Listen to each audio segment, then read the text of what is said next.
Bonjour, Isabelle Andro. Aujourd'hui, une nouvelle vidéo pour explorer deux pistes pour savoir si vous repoussez ou si vous attirez votre désir, votre objectif. Il y a donc deux pistes qui vont vous éclairer de manière efficace et puissante sur le fait que vous repoussez votre objectif.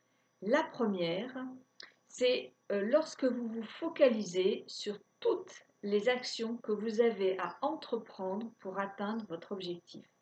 Lorsque vous êtes axé sur la vision, la globalité de votre projet, vous allez le sentir très facilement que votre énergie est drainée vers le bas. Vous vous sentez vidé rien qu'à l'idée d'avoir à fournir toutes ces actions.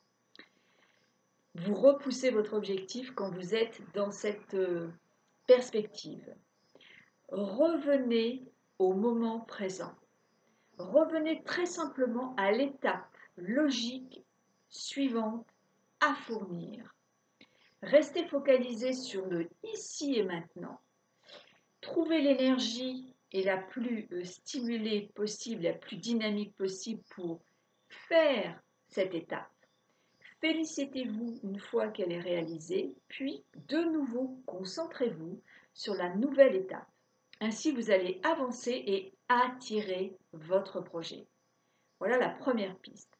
La deuxième piste, c'est la manière dont vous êtes, l'attitude que vous avez face au contraste. Alors, les aléas sont des incontournables dans tous les projets.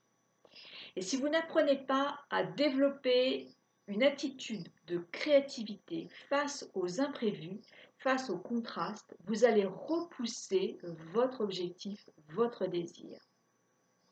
Apprenez donc à vous sentir stimulé par la situation qui advient. Plutôt que d'y résister, demandez-vous quelle est la perle qui se trouve dans cette situation, dans ce nœud, dans ce blocage qu'il y a là dans votre parcours. Amusez-vous donc à envisager avec toute votre créativité et pourquoi pas celle des autres, ce que vous avez à développer, ce que vous avez à lâcher dans la circonstance. Et là, vous allez être dans un mouvement attractif. Voilà donc deux pistes qui vous permettent de savoir si vous êtes en train de repousser ou d'attirer votre désir. Faites en sorte de rester dans le moment présent et d'être créatif, d'être stimulé par ce qui arrive sur votre parcours. Amusez-vous à explorer ces deux moyens qui vous permettent donc d'avancer encore une fois d'une manière magnétique. Je vous dis à très vite pour une nouvelle vidéo avec d'autres astuces, d'autres moyens, d'autres pistes. Ciao!